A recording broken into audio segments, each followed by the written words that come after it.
This book weighs 165 pounds, over 600 pages, perfectly consistent handwriting, a full-page portrait of the devil himself. And it was written in one night. 13th century Bohemia. A monk is sentenced to one of the worst punishments imaginable, being sealed alive inside a wall.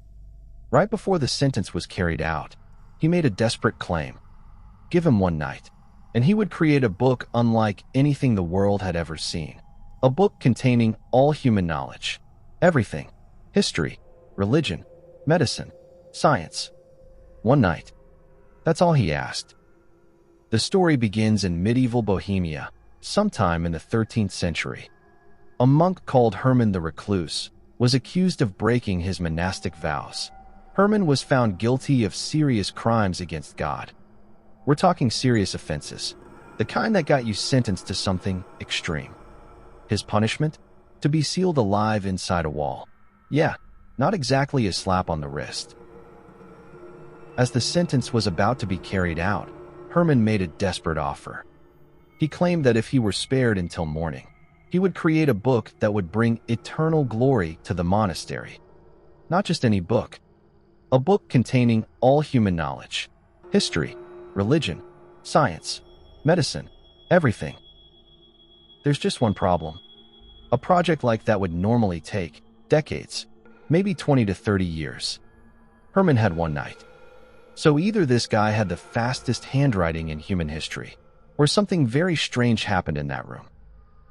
According to legend, Herman quickly realized he couldn't finish the task on his own.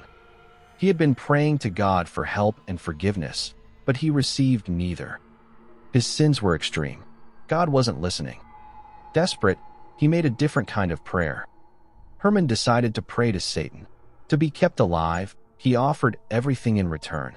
His soul, his future, his eternity. And then, Satan answered. The room grew cold, the shadows deepened, and a presence appeared, not fully human, not fully anything we understand. It asked one simple question: do you accept the cost? Herman said yes. From that moment on, the story says Herman didn't write the book. The book wrote itself, through him. His hand moved without pause. Page after page filled with perfect text. No corrections, no hesitation. Just continuous, flawless writing. By morning, the monks opened the door. They expected to find a man who had failed. Instead, they found the impossible. A completed manuscript. Massive, detailed, perfect. Let's talk about what this thing actually is. The Codex Gigas is about 36 inches tall, roughly 20 inches wide, around 9 inches thick, weighs approximately 165 pounds. This is not a book you casually read in bed. This is you need two people just to move it situation. And the contents? It's basically a medieval super compilation. Inside the Codex, you'll find the entire Bible, both Old and New Testaments. Historical works, including accounts of ancient civilizations. Medical texts describing diseases and treatments. Encyclopedic knowledge of the medieval world. So far, impressive, but not supernatural. But then things get weird. Mixed in with all that knowledge are sections that don't exactly scream peaceful monastery life. We're talking exorcism instructions, protective rituals, strange symbols and incantations, descriptions of dealing with evil forces. It reads less like a simple religious manuscript and more like a survival guide for a world full of unseen threats. And then there's the most famous page, right in the middle of the book, a full-page illustration of the devil. Not a small drawing, not a margin doodle, an entire page dedicated to a single figure. Clawed hands, intense expression, staring directly at the reader. And on the opposite page, the heavenly city, good versus evil, placed face to face. So naturally, people started asking questions. How does one person create something this massive? And more importantly, how does the handwriting stay completely consistent across hundreds of pages? Think about your own handwriting. Now imagine writing for 20 years. Would it look exactly the same from start to finish? Probably not. Now here's where things shift. Because the Codex Gigas is absolutely real. It currently exists today, and it's been studied extensively. Historians believe it was created over a long period, around 20 to 30 years. Not one night. The consistent handwriting? That can actually happen.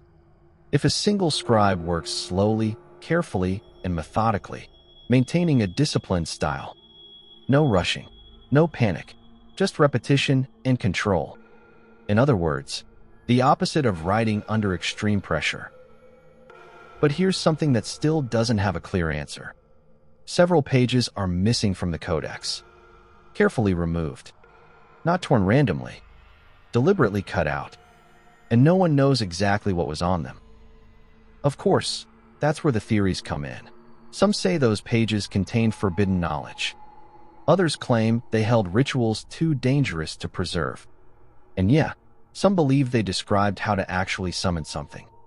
Because apparently, writing a giant book wasn't dramatic enough. So what are we looking at? A supernatural artifact? Or the result of extreme dedication? Here's the thing. Even without the legend, this book is incredible.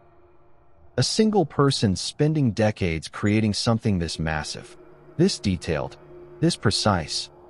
That alone is almost impossible by modern standards. Now imagine doing it in the 13th century. No technology, no shortcuts, just ink, parchment, and time.